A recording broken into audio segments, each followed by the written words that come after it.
நமக்கு ஒரு விழா நல்லதுனாலும் சரி கெட்டதுனாலும் சரி நமக்கு முதல்ல மைண்டு போகிறது எங்கே அப்படின்னு பார்த்தீங்கன்னா சரக்கு குடி தான். நிறைய பேர் பார்த்தீங்கன்னா இந்த போதை பழக்கத்துக்கு அடிக்ட் ஆகி ட்ரக்ஸுக்கு அடிக்ட் ஆகி மேலும் மேலும் அதை தொடர்ந்து பண்ணிக்கிட்டே தான் இருக்காங்க.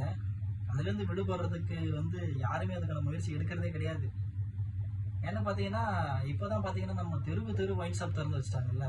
ஒரு 6 கிலோமீட்டருக்கு ஒரு ஒயின் ஷாப்பு, அதுக்கு அடுத்து தாண்டிங்கன்னா ஒரு 6 கிலோமீட்டருக்கு ஒரு ஒயின் ஷாப்பு. இப்படி தான் ஒயின் ஷாப்போட எண்ணிக்கை மக்கள் தொகை அதிகமாகதோ இல்லையோ இந்த ஒயின் ஷாப்போட தொகை ரொம்பவே அதிகமாகிட்டு போயிட்டு இருக்கு.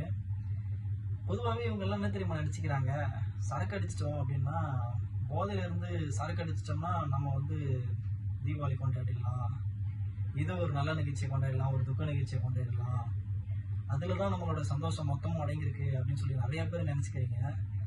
ஆனால் அதையும் தாண்டி உங்களுக்காக உங்கள் குடும்பம், உங்கள் பசங்க, உங்கள் பெண் பிள்ளையாகட்டும் ஆண் பிள்ளையாகட்டும் எவ்வளோ ஒரு எதிர்பார்ப்போடு இருப்பாங்கல்ல. சரி தீபாவளி வந்துடுச்சு, அப்பா நமக்கு பட்டாசு வாங்கிட்டு வந்து தருவார், ஐயோ அப்புறம் அப்பா நமக்கு புது ட்ரெஸ் கொண்டு வந்து தருவார் அப்படின்னு சொல்லிட்டு நிறைய எதிர்பார்ப்போடு இருப்பாங்க.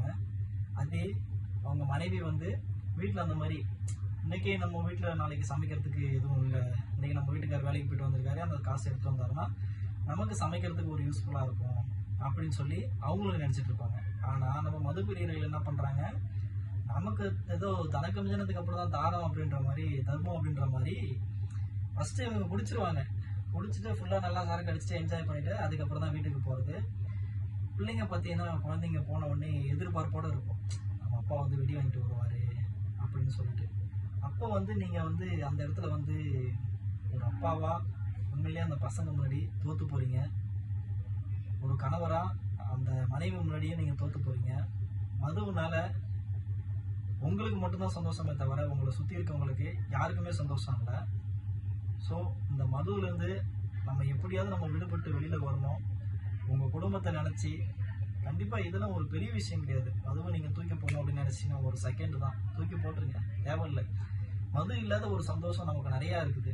ஒரு ஃபேமிலியை கூட்டிகிட்டு அந்த மது வாங்குற காசுக்கு அந்த ஃபேமிலியை கூட்டிகிட்டு நீங்கள் எங்கேயாவது ஒரு சின்னதாக ஒரு பார்க்குக்கு கொண்டு போயிட்டு அவங்கள உட்கார வச்சு அவங்க கூட விளாண்டுப்பாங்களா, அதில் கிடைக்கிற சந்தோஷமே உண்மையிலேயே தனியாக இருக்கும். இந்த வி தமிழ் சேனலில், யூடியூப் சேனலில் நமக்கு இந்த வாய்ப்பு கொடுத்தமைக்கு ரொம்ப நன்றி. மதுவுல்லா நாட்டை உருவாக்குவோம். என்னால் மட்டும் முடியாது, நீங்களும் அதுக்கு ஒத்துழைப்பு கொடுத்தீங்கன்னா தான் முடியும். Thank you so much.